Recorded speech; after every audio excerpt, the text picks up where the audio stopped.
ಆತ್ಮೀಯ ವೀಕ್ಷಕರೇ, ನಿಮಗೆಲ್ಲ ವಂದನೆಗಳು ಮತ್ತು ಅಭಿನಂದನೆಗಳು. ಇಂದಿನ ವಿಡಿಯೋದಲ್ಲಿ ನಾವು ವೇದಾಂತ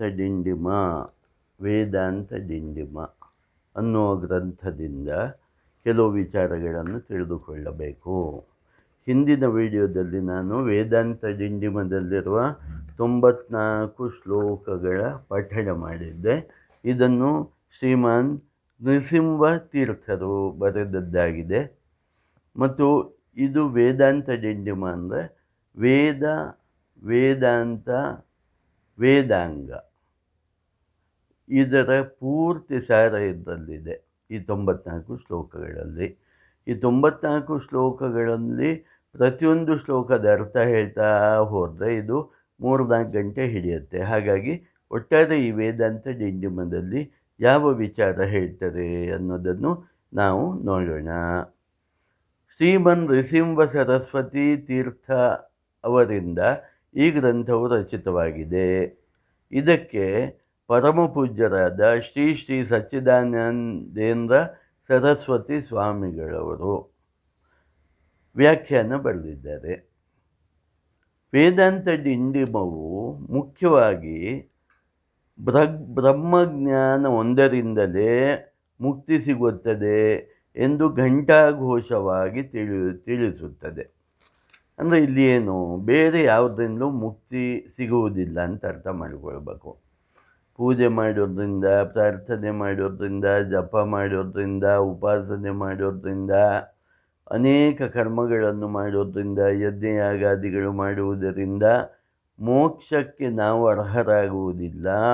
ಅದರಿಂದ ಚಿತ್ತಶುದ್ಧಿ ಮಾತ್ರ ಆಗುತ್ತದೆ ಅಂತ ನಾವು ತಿಳ್ಕೊಳ್ಬೇಕು ಅನ್ನುವ ದೃಷ್ಟಿಯನ್ನು ಇಟ್ಟುಕೊಂಡು ಈ ಗ್ರಂಥವು ಮುಮುಕ್ಷು ಆದವನು, ಮೋಕ್ಷವೇ ಬೇಕು ಅನ್ನುವವನು ಬ್ರಹ್ಮಜ್ಞಾನವನ್ನು ಪಡೆದುಕೊಳ್ಳಲೇಬೇಕು, ಬೇರೆ ದಾರಿ ಯಾವುದೂ ಇಲ್ಲ ಅಂತ ಅತ್ಯಂತ ಸ್ಪಷ್ಟವಾಗಿ ಈ ಗ್ರಂಥವು ಹೇಳುತ್ತೆ.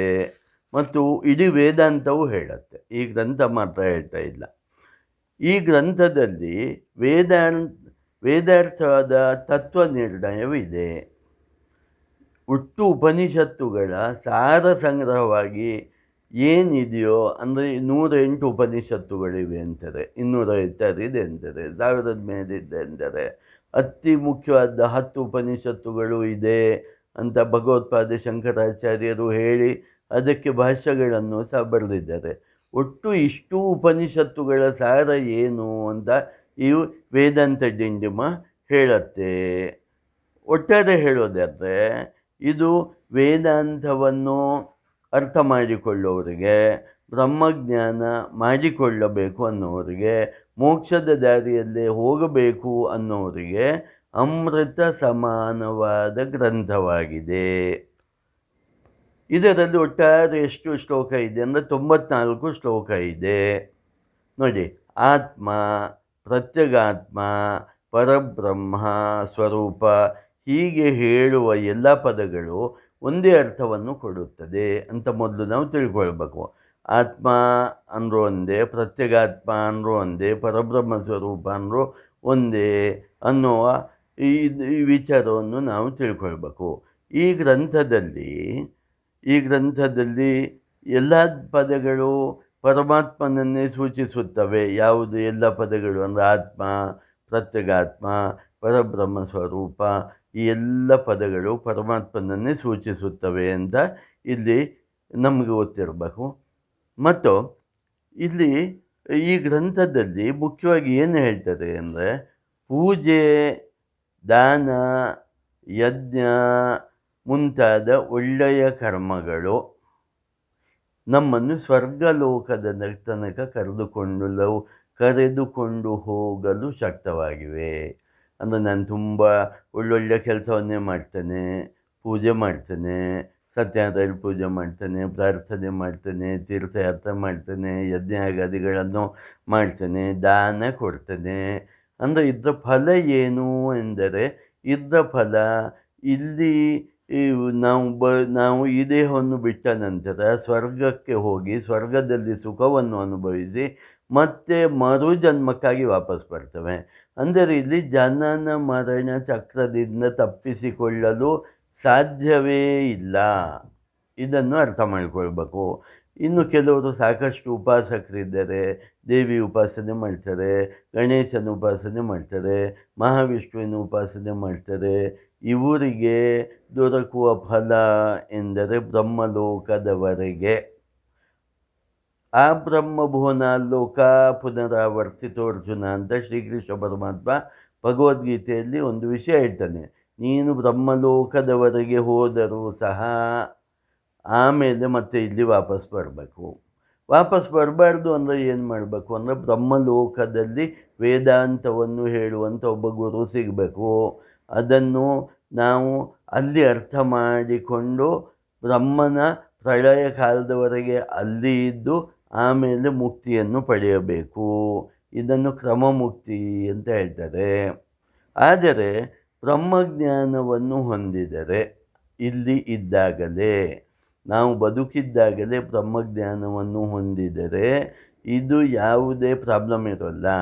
ಚಿತ್ತಶುದ್ಧಿಯನ್ನು ಮಾಡಿಕೊಂಡು ಬ್ರಹ್ಮಲೋಕಕ್ಕಿಂತಲೂ ಅತ್ಯಂತ ಮೇಲಿರುವ ನಾವು ಲೋಕ ಅಂತಲ್ಲ ಮುಕ್ತಿಯನ್ನೇ ಪಡೆಯುತ್ತೇವೆ, ಮೋಕ್ಷವನ್ನೇ ಪಡೆಯುತ್ತೇವೆ ಅನ್ನೋದು ಇಲ್ಲಿ ಮೂಲಭೂತವಾಗಿ ಇರೋ ವಿಚಾರ ಅಂತ ನಾವು ತಿಳ್ಕೊಳ್ಬೇಕು.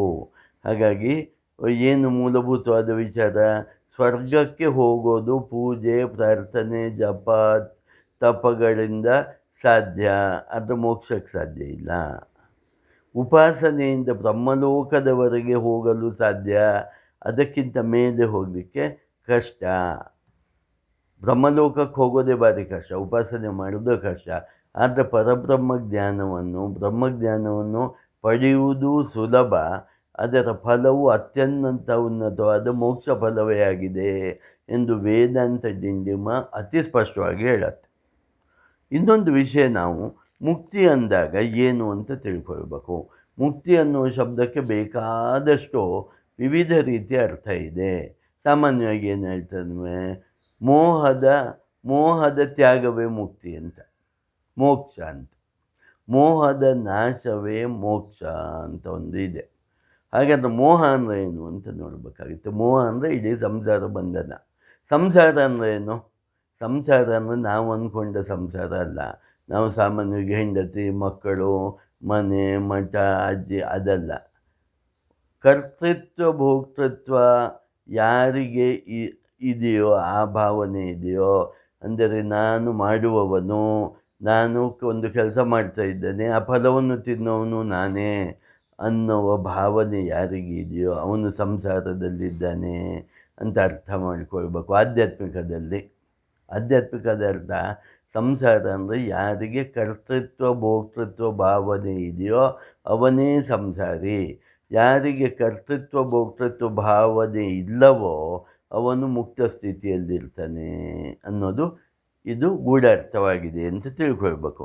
ನೋಡಿ, ಮುಕ್ತಿಯಲ್ಲಿ 3 ರೀತಿಯ ಮುಕ್ತಿ ಇದೆ. ಒಂದು ಜೀವನ್ಮುಕ್ತಿ, ಇದನ್ನೇ ಶಂಕರ ಭಗವತ್ಪಾದರು ಸದ್ಯೋಮುಕ್ತಿ ಅಂತಲೂ ಕರೀತಾರೆ. ಜೀವನ್ಮುಕ್ತಿ ಅಂದರೆ ಏನು? ನಾನು ಬದುಕಿದ್ದಾಗಲೇ ಮುಕ್ತ ಸ್ಥಿತಿಯನ್ನು ಹೊಂದಿರಬೇಕು. ಅಂದರೆ ಮುಕ್ತಿ ಅಂದರೆ ಏನು? ಪರಮಾನಂದ ಸ್ಥಿತಿಯನ್ನು ಹೊಂದಿರಬೇಕು.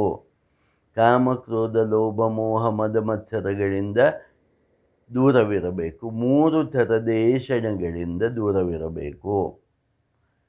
ಪುತ್ರೈಷಣ, ವಿತ್ತೈಷಣ, ಲೋಕೈಷಣ ಅಂದರೆ ಅತಿ ಆಸೆ. ಏಷಣ ಅಂದರೆ ಅತಿ ಆಸೆ, ಅತಿ ಬಯಕೆಗಳು, ಅತಿ ಆಕಾಂಕ್ಷೆಗಳು, ಅತಿ ಎಕ್ಸ್ಪೆಕ್ಟೇಷನು, ಇದರಿಂದ ದೂರವಿರಬೇಕು. ಈ ಏಷಣಗಳಿಂದಲೂ ದೂರ ಇರಬೇಕು ಅಂತ ಹೇಳುತ್ತೆ. ಆವಾಗ ಮತ್ತು ಆಮೇಲೆ ಏನು ಮಾಡಬೇಕು? ವಿವೇಕ, ವೈರಾಗ್ಯ, ಶಮದಮಾದಿ ಷಟ್ ಸಂಪತ್ತುಗಳನ್ನು ಗಳಿಸಿಕೊಂಡು ಮೋಕ್ಷವೇ ಬೇಕು, ಇನ್ನೇನು ಬಂದರೂ ಸ್ಯಾಟಿಸ್ಫೈ ಆಗಬಾರ್ದು. ಮೋಕ್ಷ ಒಂದೇ ನನ್ನ ಗುರಿ ಅಂತ ಯಾರಿಗೆ ಇರುತ್ತೋ ಮತ್ತು ಅದನ್ನು ಅವನು ಈ ಜನ್ಮದಲ್ಲೇ ಸಾಧಿಸುತ್ತಾನೋ, ಇದು ಸಾಧಿಸೋದು ಸುಲಭ, ಇದು ಸಾಧಿಸೋದು ಕಷ್ಟ ಅಲ್ಲ. ಯಾಕಂದ್ರೆ ಬಿಡೋದನ್ನು ಕಲಿತರೆ ಇದು ತುಂಬ ಸುಲಭ, ಹಿಡಿಯೋದನ್ನು ಕಲಿತರೆ ಇದು ತುಂಬ ಕಷ್ಟ. ಹಾಗೆ ಇಲ್ಲಿ ಉಲ್ಟಾ, ಮೋಕ್ಷ ಸ್ಥಿತಿಯನ್ನು, ಜೀವನ್ಮುಕ್ತಿ ಸ್ಥಿತಿಯನ್ನು ಪಡಿಬೇಕು ಅನ್ನೋವನು ಆಸೆಗಳನ್ನು ಬಿಡಬೇಕು. ಅದಕ್ಕೆ ಬುದ್ಧನು ಹೇಳುವುದು ಆಸೆಯೇ ದುಃಖಕ್ಕೆ ಮೂಲ, ಅದಕ್ಕೆ ಆಸೆಯನ್ನು ಬಿಡಿ. ದುಃಖಕ್ಕೆ ಅಂದರೆ ಪುನರ್ಜನ್ಮಕ್ಕೆ ಅಂತ ಬುದ್ಧದೇವನು ಹೇಳ್ತಾನೆ. ಇಲ್ಲೇ ಭಗವತ್ಪಾದ ಶಂಕರರು ಅದನ್ನೇ ಹೇಳ್ತಾರೆ. ಆ, ಈ ಕರ್ತೃತ್ವ ಭೋಕ್ತೃತ್ವ ಅನ್ನೋದೇ ಮತ್ತೆ ಮತ್ತೆ ಸಂಸಾರಕ್ಕೆ ತಂದು ಬಿಡತ್ತೆ, ಮತ್ತೆ ಮತ್ತೆ ಜನನ ಮರಣ ಚಕ್ರದಲ್ಲಿ ಸಿಲುಕಿಸಿ ಹಾಕುತ್ತದೆ. ಹಾಗಾಗಿ ಇಲ್ಲಿ ಬದುಕಿದ್ದಾಗಲೇ ಬ್ರಹ್ಮಜ್ಞಾನವನ್ನು ಪಡೆದು ಜೀವನ್ಮುಕ್ತ ಸ್ಥಿತಿಯನ್ನು ಪಡೆಯಬೇಕು. ಹೀಗೆ ಜೀವನ್ಮುಕ್ತಿ ಸ್ಥಿತಿಯನ್ನು ಪಡೆದ ವ್ಯಕ್ತಿ ತನ್ನ ದೇಹವನ್ನು ಬಿಟ್ಟ ಮೇಲೆ ವಿದೇಹ ಮುಕ್ತಿಗೆ ಹೋಗ್ತಾನೆ. ಅಂದರೆ ದೇಹ ಬಿಟ್ಟ ಮೇಲೆ ಹೋಗುವಂಥದ್ದು ಮುಕ್ತಿಯನ್ನು ವಿದೇಹ ಮುಕ್ತಿ ಅಂತ ಹೇಳ್ತಾರೆ. ಈ ಮಧ್ಯದಲ್ಲಿ ಇನ್ನೊಂದು ಕ್ರಮಮುಕ್ತಿ ಅಂತ ಬರುತ್ತೆ. ಕ್ರಮಮುಕ್ತಿ ಅಂದರೆ ಏನು ಅಂದರೆ ಉಪಾಸಕರು, ತೀವ್ರವಾಗಿ ಉಪಾಸನೆ ಮಾಡೋರು ತಮ್ಮ ದೇಹವನ್ನು ಬಿಟ್ಟ ನಂತರ ಬ್ರಹ್ಮಲೋಕಕ್ಕೆ ತನಕ ಹೋಗ್ತಾರೆ. ಅಲ್ಲಿ ಬ್ರಹ್ಮಲೋಕದಲ್ಲಿ ಮತ್ತೆ ವೇದಾಂತ ಜ್ಞಾನವನ್ನು ಪಡೆದು ಪ್ರಳಯ ಕಾಲದವರೆಗೆ ಅಲ್ಲಿದ್ದು ನಂತರ ಬ್ರಹ್ಮನ ಜೊತೆಗೆ ಮುಂದೆ ಹೋಗ್ತಾರೆ. ಮತ್ತು ಅವರು ಮರುಜನ್ಮವನ್ನು ಪಡೆಯುವುದಿಲ್ಲ. ಇದನ್ನು ಕ್ರಮಮುಕ್ತಿ ಅಂತಾರೆ. ಅಂದರೆ ಕ್ರಮ ಪ್ರಕಾರ ಹಂತ ಹಂತವಾಗಿ ಪಡೆಯುವ ಮುಕ್ತಿ ಅಂತ.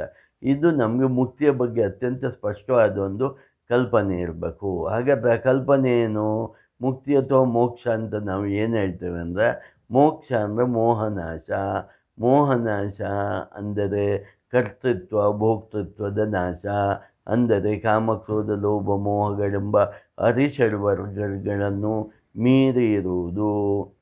ವಿತ್ತೇಷಣ ಪುತ್ರೇಷಣ ಲೋಕೇಶಣ ಇದನ್ನು ಮೀರಿ ಇರುವುದು. ಪರಬ್ರಹ್ಮ ಜ್ಞಾನದಲ್ಲೇ ಸದಾ ತತ್ಪರವಾಗಿರುವುದು. ಇದು ಮುಕ್ತಿಯ ದಾರಿ. ಸೊ 3 ರೀತಿಯ ಮುಕ್ತಿ ಯಾವುದು?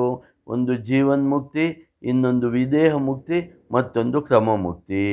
ಇಷ್ಟು ನಾವು ಸ್ಪಷ್ಟವಾಗಿ ಅರ್ಥ ಮಾಡಿದ ಮೇಲೆ ಈ ಗ್ರಂಥದಲ್ಲಿ ಗ್ರಂಥ ಪ್ರವೇಶ ಮಾಡಿದಾಗ, ಇಲ್ಲಿ ಗ್ರಂಥವನ್ನು ಪ್ರವೇಶ ಮಾಡಿದಾಗ ಏನೇನು ವಿಚಾರ ಬರುತ್ತೆ ಅಂದರೆ, ವೇದಾಂತಗಳೆಂದರೆ ಉಪನಿಷತ್ತುಗಳು ಅಂತ ನಮಗೆ ಮೊದಲು ಗೊತ್ತಿರಬೇಕು. ವೇದಾಂತ ಅಂದರೆ ಏನು? ಉಪನಿಷತ್ತುಗಳನ್ನೇ ವೇದಾಂತ ಅಂತ ಹೇಳ್ತಾರೆ. ಅದೇನು ಮಾಡುತ್ತೆ ಈ ಉಪನಿಷತ್ತುಗಳು? ಅವು ಪರಬ್ರಹ್ಮ ಸ್ವರೂಪವೆಂಬ ಒಂದೇ ತತ್ವವನ್ನು ತಾತ್ಪರ್ಯದಿಂದ ಗಟ್ಟಿಯಾಗಿ ಎಲ್ಲವರಿಗೂ ಕೇಳಿಸುವಂತೆ ಹೇಳುತ್ತದೆ. ಅದಕ್ಕೆ ಇದನ್ನು ಡಿಂಡಿಮ ಅಂತ ಹೇಳ್ತಾರೆ. ಡಿಂಡಿಮ ಅಂದರೆ ಒಂದು ವಾದ್ಯ ಅಂತ, ಗಟ್ಟಿಯಾಗಿ ತಮಟೆ ಹೊಡೆಯೋದು ಆ ಥರ. ಇದು ಡಿಂಡಿಮ ಅಂದರೆ ಗಟ್ಟಿಯಾಗಿ ಹೇಳೋದು ಜಗತ್ತಿಗೆ. ಏನು ಹೇಳೋದು? ಪರಬ್ರಹ್ಮದ ಜ್ಞಾನವನ್ನು ಪಡೆಯುವುದರಿಂದಲೇ ಮೋಕ್ಷವು ಸಿಗುತ್ತದೆ, ಬೇರೆ ಯಾವುದೇ ದಾರಿ ಇಲ್ಲ ಅನ್ನೋದನ್ನು ಇದು ಗಟ್ಟಿಯಾಗಿ ಹೇಳುತ್ತದೆ. ಇದಕ್ಕೆ ಡಿಂಡಿಮ ಅಂತ ಬಿಟ್ಟಿದ್ದಾರೆ. ವೇದಾಂತವನ್ನು ಗಟ್ಟಿಯಾಗಿ ಹೇಳುವುದನ್ನು ವೇದಾಂತ ಡಿಂಡಿಮ ಅಂತ ಹೇಳ್ತಾರೆ. ಎಲ್ಲ ಉಪನಿಷತ್ತುಗಳು ಬ್ರಹ್ಮವಿದ್ಯೆಯನ್ನೇ ತಿಳಿಸಲು ಹೊರಟಿವೆ. ನೀವು ಉಪನಿಷತ್ತು ನಿಮಗೆ ಓದಬೇಕು, ತಿಳ್ಕೊಳ್ಬೇಕು, ಶ್ರವಣ ಮನನ ನಿಧಿಧ್ಯಾಸನ ಮಾಡಬೇಕು ಎಂದರೆ ನೀವು ಮೋಕ್ಷದ ಇಚ್ಛೆ ನಿಮಗಿರಬೇಕು. ಮೋಕ್ಷದ ಇಚ್ಛೆ ಇಲ್ಲ ಸರ್ ನಮಗೆ, ಸುಮ್ಮನೆ ಇಲ್ಲೇ ಚೆನ್ನಾಗಿದೆ, ಈ ಜಗತ್ತು ಚೆನ್ನಾಗಿದೆ, ಆಮೇಲೆ ಈ ಸಂಸಾರನೂ ತುಂಬ ಚೆನ್ನಾಗಿದೆ ಅಂದವರಿಗೆ ಉಪನಿಷತ್ತುಗಳ ತನಕ ಹೋಗಲಿಕ್ಕೆ ಆಗೋದಿಲ್ಲ. ಅವರು ಸಾಮಾನ್ಯ ಪೂಜೆ ಪ್ರಾರ್ಥನೆ ಯಾತ್ರೆಗಳಲ್ಲಿ ಯಜ್ಞ ಮಾಡೋದ್ರಲ್ಲಿ ಮ್ಯಾಕ್ಸಿಮಮ್ ಜಪ ಮಾಡೋದ್ರಲ್ಲಿ ಅಲ್ಲಿ ನಿಂತು ಬಿಡ್ತಾರೆ. ಮೋಕ್ಷವನ್ನೇ ಬಯಸೋನು ವೇದಾಂತಕ್ಕೆ ಹೋಗಬೇಕು ಅಂತ ಹೇಳೋದು. ಉಪನಿಷತ್ತುಗಳು ಸಾಮಾನ್ಯವಾಗಿ ವೇದದಲ್ಲಿರುವ ಬ್ರಾಹ್ಮಣ ಎಂಬ ಭಾಗದ ಕೊನೆಯಲ್ಲಿ ಬರುತ್ತದೆ. ಅದಕ್ಕೆ ಇದನ್ನು ವೇದ ಅಂತ ಅಂದರೆ ಕೊನೆ ಭಾಗ, ವೇದಾಂತ ಅಂತ ಕರೀತಾರೆ. ಇಲ್ಲಿ ಪ್ರಾರಂಭದಲ್ಲಿ ದಕ್ಷಿಣಾಮೂರ್ತಿಯನ್ನು ಸ್ತುತಿಯ ಮೂಲಕ ಈ ವೇದಾಂತ ಡಿಂಡಿಮ ಗ್ರಂಥವು ಶುರುವಾಗುತ್ತೆ. ದಕ್ಷಿಣಾಮೂರ್ತಿ ಅಂದರೆ ಸಾಕ್ಷಾತ್ ಪರಮೇಶ್ವರನ್ನು ದಕ್ಷಿಣಾಮೂರ್ತಿ ಅಂತ ಕರೀತಾರೆ. ಈ ಸಾಕ್ಷಾತ್ ಪರಮೇಶ್ವರನ ಮೂರ್ತಿ ದಕ್ಷಿಣಕ್ಕೆ ಮುಖ ಹಾಕಿಕೊಂಡು ಇರೋ ಮೂರ್ತಿಯನ್ನು ದಕ್ಷಿಣಾಮೂರ್ತಿ ಅಂತ ಕರೀತೇವೆ. ನಾವು ಮೂರ್ತಿಯ ಮೂಲಕ ನೋಡಿದಾಗ ಸಗುಣವಾಗಿ ಪ ಭಗವಂತನನ್ನು ನೋಡ್ತೇವೆ. ನಿರ್ಗುಣವಾಗಿ ನಾವು ಹೃದಯದ ಗಮ್ಯವಾಗಿ ಹೃದಯದಲ್ಲಿಟ್ಟುಕೊಂಡು ನೋಡಿದಾಗ ಅದನ್ನೇ ಪರಬ್ರಹ್ಮ ತತ್ವ ಅಂತ ಹೇಳ್ತೇವೆ. ಮೂರ್ತಿ ರೂಪವಾಗಿ ನೋಡಿದಾಗ ಸಗುಣ ಬ್ರಹ್ಮ, ತತ್ವರೂಪವಾಗಿ ನೋಡಿದಾಗ ಪರಬ್ರಹ್ಮ ಅಂತ ನಾವು ಹೇಳ್ತೇವೆ. ಈ ಪರಬ್ರಹ್ಮದ ಜ್ಯೋತಿಯೇ ಸೂರ್ಯ, ಚಂದ್ರ, ನಕ್ಷತ್ರ ಮುಂತಾದ ಯಾವ ಅತ್ಯಂತ ಹೆಚ್ಚು ಜ್ಯೋತಿಯನ್ನು ಕೊಡುವಂಥದ್ದಿದೆಯೋ ಆ ಜ್ಯೋತಿಗೆ ಜ್ಯೋತಿ ಅಂತ. ಪರಬ್ರಹ್ಮ ತತ್ವ ಅಂದ್ರೇನು? ಅರಿವು ಅಂತ. ಜ್ಞಾನ ಅಂದ್ರೇನು? ಅರಿವು ಅಂತ. ಈ ಅರಿವನ್ನು ಜ್ಯೋತಿಗೆ ಇಲ್ಲಿ ಹೋಲಿಸಿದ್ದಾರೆ. ಆ ಅರಿವು ಯಾವ ಮಟ್ಟದ ಅರಿವು ಅಂದರೆ ಸೂರ್ಯ, ಚಂದ್ರ, ನಕ್ಷತ್ರಗಳ ಬೆಳಕಿನ ಜ್ಯೋತಿಗಿಂತಲೂ ಲಕ್ಷ ಪಾಲು ಹೆಚ್ಚು ಇರುವ ಜ್ಯೋತಿ. ಆ ಜ್ಯೋತಿಯಿಂದಲೇ ಸೂರ್ಯ, ಚಂದ್ರ, ನಕ್ಷತ್ರಗಳು ಬೆಳಗುತ್ತವೆ ಅನ್ನುವುದನ್ನು ವೇದಾಂತಗಳು ಹೇಳುತ್ತವೆ. ಭಗವದ್ಗೀತೆಯಲ್ಲೂ ಅದನ್ನು ಶ್ಲೋಕದ ಮೂಲಕ ನಾವು ನೋಡ್ಬೋದು. ನೋಡಿ, ಇಲ್ಲಿ ಮೊದಲನೇದಾಗಿ ಹೇಳ್ತಾರೆ ಆತ್ಮ ಮತ್ತು ಅನಾತ್ಮ ಅಂತ ಎರಡು ಪದಾರ್ಥಗಳಿವೆ. ಆತ್ಮ ಮತ್ತು ಅನಾತ್ಮ ಅಂತ. ಅನಾತ್ಮ ಅಂದರೆ ಏನು ಅಂತ ಫಸ್ಟ್ ನೋಡೋಣ. ನನ್ನ ದೇಹ, ಮನಸ್ಸು, ಬುದ್ಧಿ, ಇಂದ್ರಿಯಗಳು, ಒಳಗಿರೋ ಪ್ರಾಣಗಳು, ಇದನ್ನು ನಾವು ಅನಾತ್ಮ ಅಂತ ಹೇಳ್ತೇವೆ. ಆತ್ಮನ ಮೇಲಿರುವ ಹೊದಿಕೆಗಳು ಇವೆಲ್ಲ ಏನು ಅಂದರೆ ಆತ್ಮನ ಮೇಲಿರುವ ಹೊದಿಕೆಗಳು ಅಥವಾ ಉಪಾಧಿಗಳು ಅಂತ ತಿಳ್ಕೊಳ್ಬೇಕು. ಅಂದರೆ ಯಾಕೆ ಆತ್ಮಜ್ಞಾನವನ್ನು ಪಡೆಯೋದು ಕಷ್ಟ ಇದೆ ಅಂತ ನಮಗೆ ಇದು ಬರುತ್ತೆ ಅಂದರೆ ನಾವು ಫಸ್ಟೇ ನಿಲ್ತಾನೆ. ನಾನು ಯಾರು ಅಂದರೆ ನಾನು ಈ ದೇಹ, ನಾನು ಅಂಥವನು, ನನ್ನ ಹೆಸರು ಇಂಥದ್ದು, ನಾನು ಈ ರೂಪ ಇದ್ದವನು, ನಾನು ಈ ಕೆಲಸ ಮಾಡೋವನು, ನಾನು ಇಷ್ಟು ಮನೆ ಒಡೆಯ, ನನಗೆ ಇಷ್ಟು ಡಿಗ್ನಿಟಿ ಇದೆ, ನಾನು ಇಂಥದ್ದು. ಈ ದೇಹದ ಮಟ್ಟಿಗೆ ನಿಲ್ತೇವೆ. ಸ್ವಲ್ಪ ಮೇಲೆ ಹೋದವರು ಮನಸ್ಸಿನ ಮಟ್ಟಿಗೆ ನಿಲ್ಲಿಸ್ತಾರೆ. ನಾನು ಕವಿ, ನಾನು ಅಂಥದ್ದು, ನಾನು ಇಂಥದ್ದು ಅಂತ. ಮೂರನೇ ಮಟ್ಟದವರು ಬುದ್ಧಿಯ ಮಟ್ಟ ಅಲ್ಲಿ ನಿಲ್ತಾರೆ. ನಾನು ತುಂಬ ಬುದ್ಧಿವಂತ, ನಾನು ತುಂಬ ಜಾಣ, ನಾನು 1000 ಪುಸ್ತಕ ಬರೆದಿದ್ದೇನೆ, ಬುದ್ಧಿಮಟ್ಟದ ವಿಷಯ. ಇದ್ಯಾವುದು ಆತ್ಮ ಅಲ್ಲ ಅಂತ ಹೇಳೋದು. ಇವೆಲ್ಲ ಅನಾತ್ಮಗಳು. ಆತ್ಮಗಳು ಅಂದರೆ ಇದನ್ನು ಭೇದಿಸಿ ಒಳಗಿರೋ ಭಗವಂತನನ್ನು ನೋಡಬೇಕು. ನೋಡೋದಂದರೆ ಕಣ್ಣಿಂದ ನೋಡೋದಲ್ಲ, ದರ್ಶನ ಮಾಡಬೇಕು. ದರ್ಶನ ಮಾಡೋದು ಅಂದರೆ ಅತಿ ಸೂಕ್ಷ್ಮವಾದ ವಸ್ತುವನ್ನು ಈ ಕಣ್ಣಿಂದ ದರ್ಶನ ಮಾಡಲಿಕ್ಕಾಗೋದಿಲ್ಲ ಅಂತ. ಆತ್ಮ ಅಂದರೆ ಈ ಅನಾತ್ಮಗಳ ಹೊದಿಕೆಯ ಒಳಗಿರೋ ವಸ್ತು ಅಂತ ಸದ್ಯಕ್ಕೆ ನಾವು ತಿಳ್ಕೊಳ್ಬೇಕು. ಇದನ್ನೇ ಚೈತನ್ಯ ಶಕ್ತಿ ಅಂತ ಹೇಳ್ತಾರೆ. ಇದನ್ನೇ ಪರಬ್ರಹ್ಮ ಸ್ವರೂಪ ಅಂತ ಹೇಳ್ತಾರೆ. ಇದು ನಾನೇ ಅಂತ ತಿಳ್ಕೊಳ್ಳೋದೇ ವೇದಾಂತ. ಪರಬ್ರಹ್ಮ ಅಂದರೆ ಏನು, ಆತ್ಮ ಅಂದರೆ ಏನು ಅಂತ ತಿಳ್ಕೊಳ್ಳೋದು ಒಂದು ಹಂತ. ಅದು ನಾನೇ ಅಂತ ತಿಳ್ಕೊಳ್ಳೋದು ಕೊನೆಯ ಹಂತ. ಅಂದರೆ ಏನು? ನಾನು ಈ ದೇಹ ಅಲ್ಲ, ಮನಸ್ಸಲ್ಲ, ಬುದ್ಧಿ ಅಲ್ಲ, ಚಿತ್ತ ಅಲ್ಲ, ಅಹಂಕಾರ ಅಲ್ಲ, ಪಂಚಪ್ರಾಣವೂ ಅಲ್ಲ.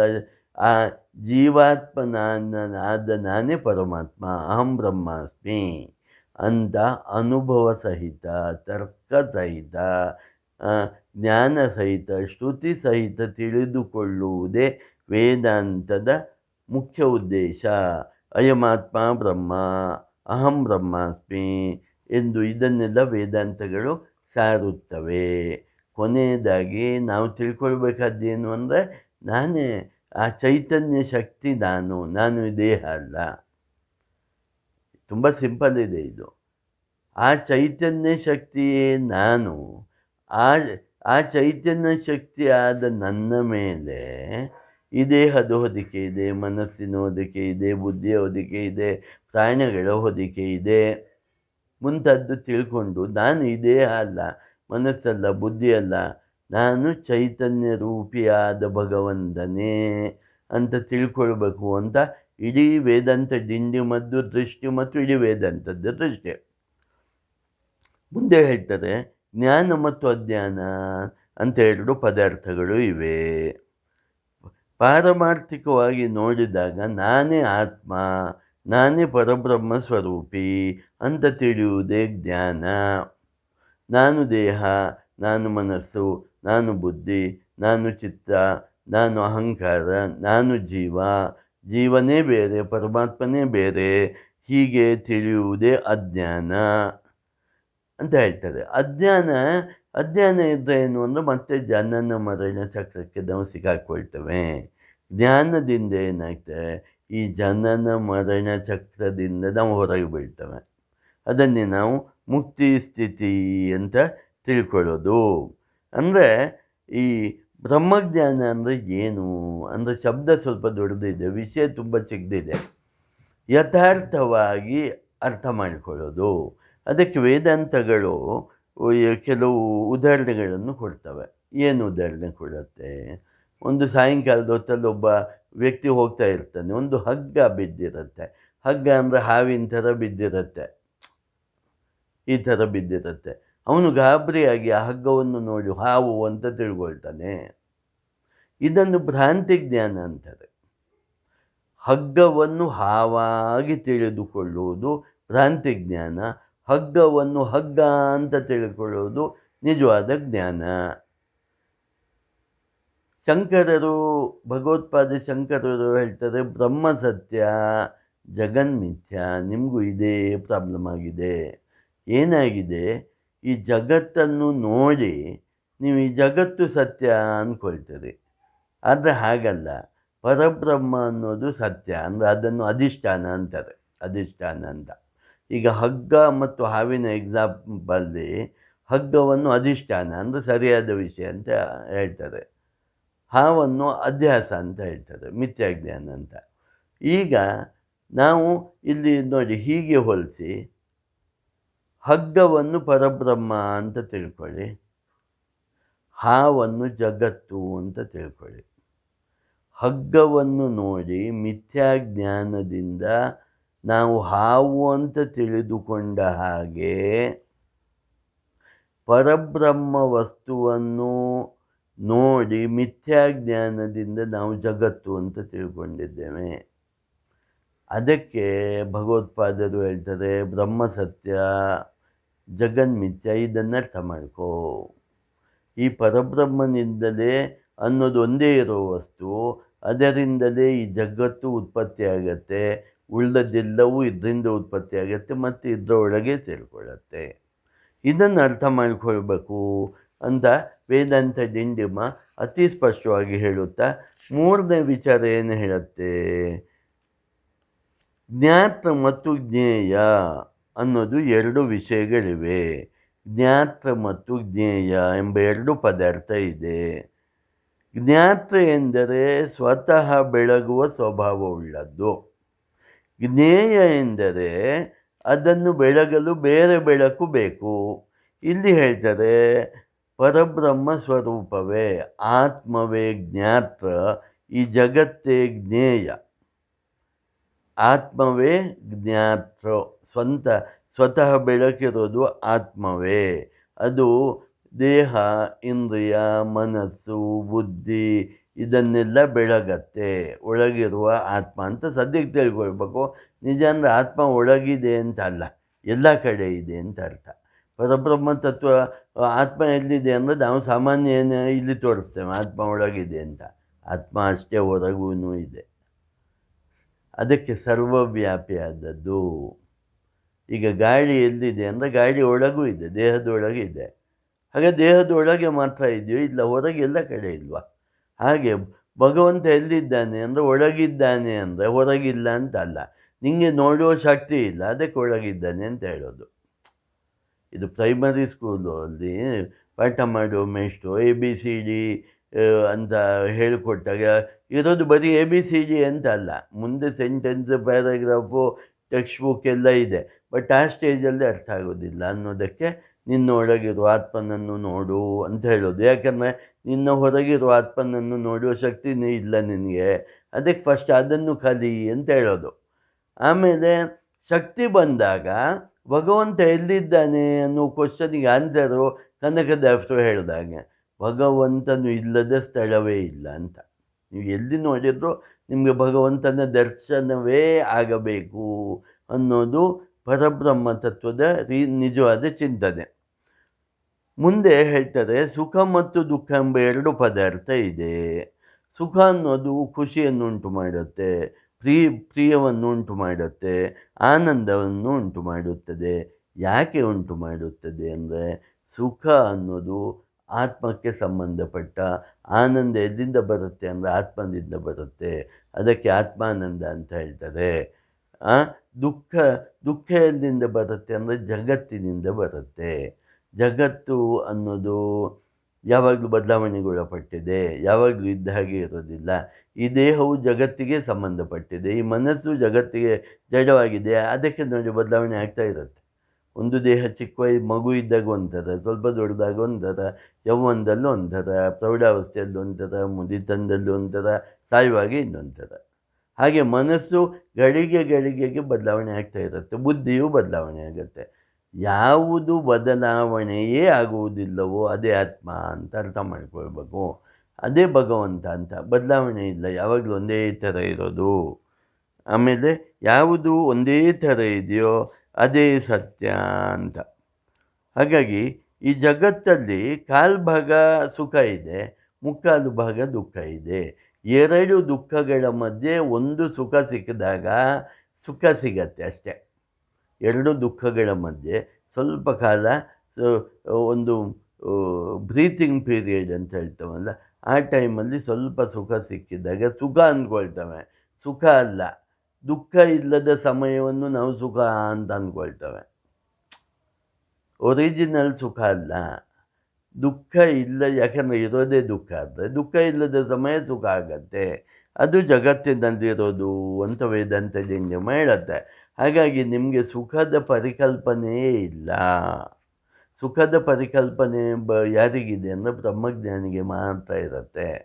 ಆನಂದದ ಪರಿಕಲ್ಪನೆ ಸಾಮಾನ್ಯರಿಗೆ ಇರೋದಿಲ್ಲ, ಬ್ರಹ್ಮಜ್ಞಾನಿಗಳಿಗೆ ಮಾತ್ರ ಇರುತ್ತೆ. ಉಳಿದವರು ಅದು ಆ ಶಬ್ದವನ್ನು ಕೇಳಿರ್ತಾರೆ ಅಂತ ಹೇಳ್ತಾ ಮುಂದೆ ಹೇಳ್ತಾರೆ, ಸಮಷ್ಟಿ ಮತ್ತು ವೃಷ್ಟಿ ಅಂತ ಎರಡು ಪದಾರ್ಥಗಳಿವೆ. ಸಮಷ್ಟಿ ಅಂದರೆ ಎಲ್ಲವನ್ನೂ ಸೇರಿಸಿಕೊಂಡು ಹೇಳೋದು, ವೃಷ್ಟಿ ಅಂದರೆ ಒಂದನ್ನು ಹೇಳುವುದು. ಮಾಯೆ ಎಂಬ ಉಪಾಧಿಯಿಂದ ಕೂಡಿದ ಪರಮಾತ್ಮನನ್ನು ಈಶ್ವರ ಅಂತ ಹೇಳ್ತವೆ. ಮಾಯೆಯಿಂದ ಕೂಡಿದ ಚೈತನ್ಯ ಪ್ಲಸ್ ಪ್ರಕೃತಿ, ಈ ಪ್ರಕೃತಿ, ಅದನ್ನು ಈಶ್ವರ ಅಂತ ಹೇಳ್ತಾರೆ. ಇದನ್ನೇ ಸಮಷ್ಟಿ ಅಂತವೆ. ಸ್ವಲ್ಪ ಅರ್ಥ ಮಾಡ್ಕೊಳ್ಬೇಕು. ಚೈತನ್ಯ ಅಂದರೆ ಪರಬ್ರಹ್ಮ ಶಕ್ತಿ ಅಥವಾ ಆತ್ಮ. ಅದರ ಮೇಲೆ ಮಾಯೆ ಇದೆ, ನಾವು ಮಾಯೆಗೆ ವಶರಾಗಿದ್ದೇವೆ. ಮಾಯೆ ಅಂದ್ರೇನು? ಪ್ರಕೃತಿ ಅಂತ ಅರ್ಥ. ಹಾಗಾಗಿ ಚೈತನ್ಯ ಶಕ್ತಿ ಪ್ಲಸ್ ಪ್ರಕೃತಿ ಆದಾಗ ಈಶ್ವರ ಆಗ್ತಾನೆ. ಈಶ್ವರ ಅಂದರೆ ಶಿವ ಅಂತ ಅರ್ಥ ಮಾಡ್ಕೊಳ್ಬಾರ್ದು. ಈಶ್ವರ ಅಂದರೆ ಪರಮಾತ್ಮ, ಸಗುಣ ರೂಪಿ ಪರಮಾತ್ಮ ಅಂತ ಇಲ್ಲಿ ಅರ್ಥ ಮಾಡ್ಕೊಳ್ಬೇಕು. ಈಶ್ವರ ಅಂದ್ಕೂಡಲೇ ಸರ್ ನಾವು ಅದೆಲ್ಲ ನಾವು ಬೇರೆ ಈಶ್ವರ ಭಕ್ತರಲ್ಲ, ನಾವು ವಿಷ್ಣು ಭಕ್ತರು ಇಲ್ಲ ಕೃಷ್ಣ, ಅದೆಲ್ಲ ಪಾಯಿಂಟು. ಈಶ್ವರ ಅಂದರೆ ಕೃಷ್ಣನು ಈಶ್ವರನೇ, ವಿಷ್ಣು ಈಶ್ವರನೇ, ಬ್ರಹ್ಮನು ಈಶ್ವರನೇ, ದುರ್ಗಾದೇವಿ ಈಶ್ವರನೇ, ಶಿವನು ಈಶ್ವರನೇ.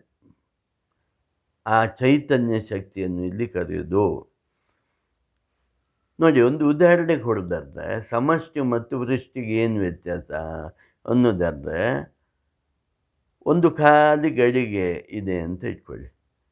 ಖಾಲಿ ಗಡಿಗೆ ಇದೆ ಅಂದರೆ ಅದರಲ್ಲಿ ಗಾಳಿ ಇದೆ, ಅದರಲ್ಲಿ ಗಾಳಿ ಇದೆ, ಸ್ಪೇಸ್ ಇದೆ, ಆಕಾಶ ಇದೆ.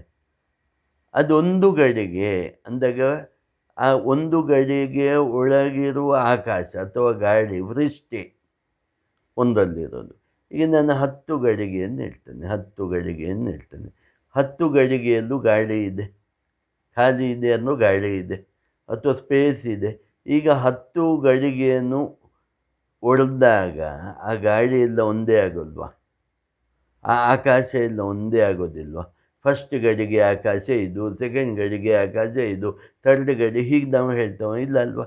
ಒಟ್ಟು ಆಕಾಶ, ಒಟ್ಟು ಗಾಳಿ ಅಂತ ಹೇಳಲ್ವಾ? ಅದನ್ನು ಸಮಷ್ಟಿ ಅಂತ ಹೇಳ್ತೇವೆ. ಜೀವಾತ್ಮ ಅಂದರೆ ಈ ದೇಹದಲ್ಲಿರುವ ಒಬ್ಬ ಭಗವಂತ ಅಂತ ನಾವು ಐಡೆಂಟಿಫೈ ಮಾಡಿದರೆ ಎಲ್ಲ ಕಡೆ ಇದೆ. ಮರ ಗಿಡದಲ್ಲಿ ಭಗವಂತ ಇದ್ದಾನೆ, ಜೀವ ಇದೆ. ಪ್ರಾಣಿಗಳಲ್ಲಿ, ಪಕ್ಷಿಗಳಲ್ಲಿ, ಕ್ರಿಮಿಕೀಟಗಳಲ್ಲಿ ಜೀವ ಇದೆ.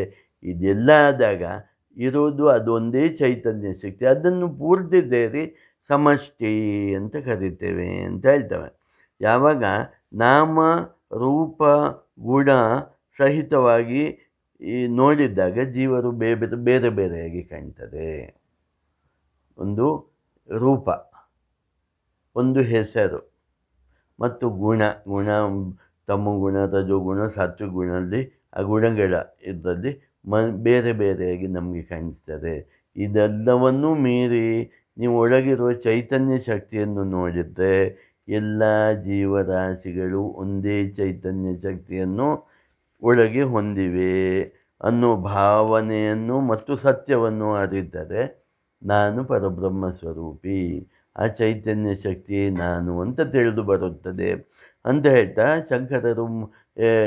ಶಂಕರಾಚಾರ್ಯರು ಹೇಳ್ತಾರೆ ಜ್ಞಾನದಿಂದ ಮಾತ್ರ ಮುಕ್ತಿ ಅಂತ. ನೋಡಿ ಮುಂದೆ ಬರ್ತಾರೆ ಜ್ಞಾನ ಮತ್ತು ಕರ್ಮ ಅಂತ 2 ಪದಾರ್ಥ ಇದೆ. ಜ್ಞಾನವನ್ನು ನಾವು ವಸ್ತುತಂತ್ರ ಅಂತ ಹೇಳ್ತೇವೆ. ವಸ್ತುತಂತ್ರ ಅಂದರೆ ಏನು? ಇದು ವಸ್ತುವಿಗೆ ಅಧೀನವಾಗಿದೆ. ವಸ್ತುವಿನ ಬಗ್ಗೆ ಇರುವ ತಪ್ಪು ತಿಳುವಳಿಕೆಗಳನ್ನು ತೆಗೆಯುತ್ತದೆ. ಅಂದರೆ ಒಂದು ವಸ್ತು ಹೇಗಿದೆಯೋ ಹಾಗೆಯೇ ತಿಳ್ಕೊಳ್ಳೋದು, ಯಾವುದೇ ಮಿಥ್ಯಾಜ್ಞಾನ ಇಲ್ಲದೆ, ಯಾವುದೇ ಗೆಸ್ ಇಲ್ಲದೆ, ಯಾವುದೇ ಊಹೆ ಇಲ್ಲದೆ ಅದು ಹೇಗಿದೆಯೋ ಹಾಗೆಯೇ ತಿಳಿದುಕೊಳ್ಳುವುದನ್ನು ಅರಿವು ಅಂತ ಹೇಳ್ತಾರೆ, ಅಥವಾ ಜ್ಞಾನ ಅಂತ ಹೇಳ್ತಾರೆ. ಬ್ರಹ್ಮಜ್ಞಾನ ಅಂದರೆ ಏನು? ತುಂಬ ದೊಡ್ಡ ವಿಷಯ ಅಂತ ಏನೂ ಅಲ್ಲ. ಆತ್ಮನು ಹೇಗಿದ್ದಾನೋ ಅವನನ್ನು ಹಾಗೇ ಅರಿತುಕೊಳ್ಳುವುದು. ಪರಬ್ರಹ್ಮ ಚೈತನ್ಯ ಶಕ್ತಿ ಹೇಗಿದೆಯೋ ಅದನ್ನು ಹಾಗೆಯೇ ಅರಿತುಕೊಳ್ಳುವುದು ಅಷ್ಟೇ. ಅಂದರೆ ಕರ್ಮ ಅಂದರೆ ಏನು? ಕರ್ಮ ಅಂದರೆ ನೀವು ನಾನು ಕರ್ತೃ ಅಂತ ಫಸ್ಟ್ ತಿಳ್ಕೊಳ್ಳೋದು, ನಾನು ಕರ್ಮ ಮಾಡಬೇಕು ಅಂತ ತಿಳ್ಕೊಳ್ಳೋದು, ಆ ಕರ್ಮದ ಫಲ ನಾನೇ ತಿನ್ನಬೇಕು ಅಂತ ತಿಳ್ಕೊಳ್ಳೋದು. ಇದನ್ನು ಕರ್ತೃತಂತ್ರ ಅಂತ ಹೇಳ್ತಾರೆ. ಯಾವುದೆಲ್ಲ ಬರ್ತವೆ, ಪೂಜೆ ಆಗಲಿ, ಪ್ರಾರ್ಥನೆ ಆಗಲಿ, ಜಪ ತಪ ಇವುಗಳೆಲ್ಲ ಏನಾಗಲಿ ಕರ್ತೃತಂತ್ರ ಸಾಧನೆಗಳಿಗೆ ಬರ್ತವೆ. ಇದರಿಂದ ಆಗೋದೇನು ಅಂದರೆ ಚಿತ್ತಶುದ್ಧಿ. ಪರಬ್ರಹ್ಮದ ದರ್ಶನ ಇದರಿಂದ ಆಗೋದಿಲ್ಲ, ಚಿತ್ತಶುದ್ಧಿ ತನಕ ಆಗಬೇಕು. ಆದರೆ ಚಿತ್ತಶುದ್ಧಿ ಆಗದೆ ಪರಬ್ರಹ್ಮ ದರ್ಶನ ಆಗೋಲ್ಲ. ಹಾಗಾಗಿ ಇದನ್ನು ನೆಗ್ಲೆಕ್ಟ್ ಮಾಡಬೇಕು ಅನ್ನೋ ನೆಗ್ಲೆಕ್ಟ್ ಮಾಡಬಾರದು.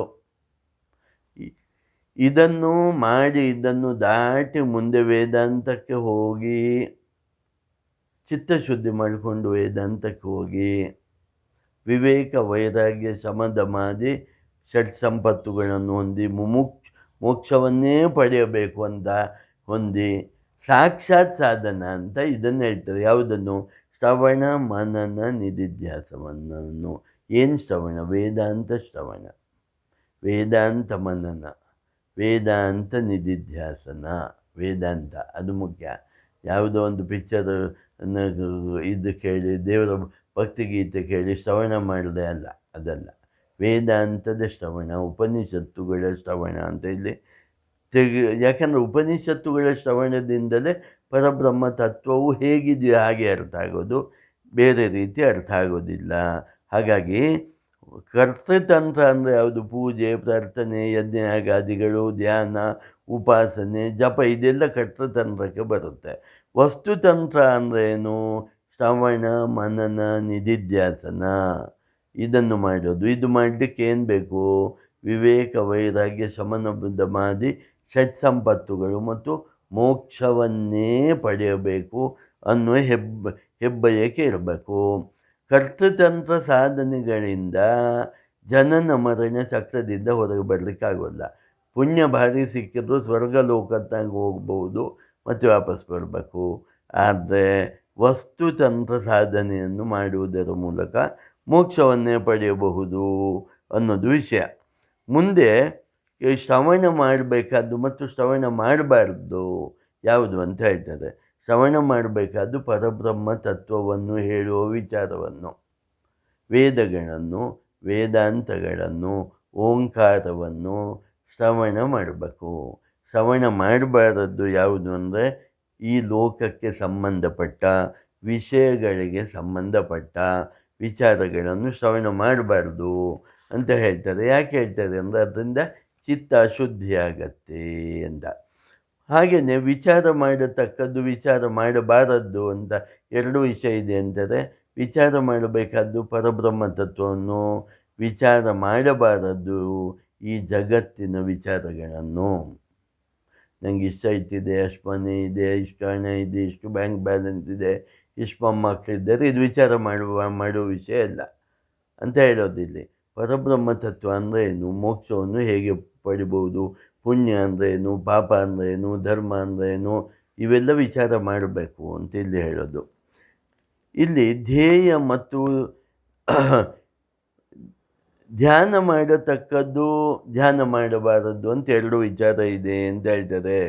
ಧ್ಯಾನ ಮಾಡಬೇಕಾದ್ದು ಯಾವುದು ಅಂದರೆ, ಮನಸ್ಸನ್ನು ಏಕಾಗ್ರಗೊಳಿಸಿ ಆ ಮನಸ್ಸನ್ನು ಪರಬ್ರಹ್ಮದಲ್ಲಿಟ್ಟು ಮಾಡಬೇಕಾದ ಧ್ಯಾನ.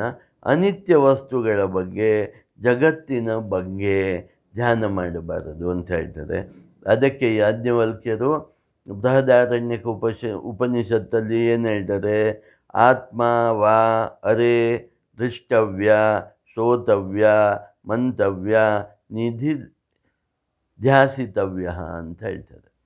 ಆತ್ಮನನ್ನು ಕುರಿತೇ ದೃಷ್ಟವ್ಯ ದರ್ಶನ ಮಾಡಬೇಕು, ಶ್ರೋತವ್ಯ ಕೇಳಿಸ್ಕೊಳ್ಬೇಕು, ಮಂತವ್ಯ ಮನನ ಮಾಡಬೇಕು, ನಿಧಿಧ್ಯಾಸಿತವ್ಯ ಏಕಾಗ್ರಚಿತ್ತವಾಗಿ ಆ ಮನಸ್ಸನ್ನು ಪರಬ್ರಹ್ಮ ತತ್ವದಲ್ಲೇ ಇಡಬೇಕು.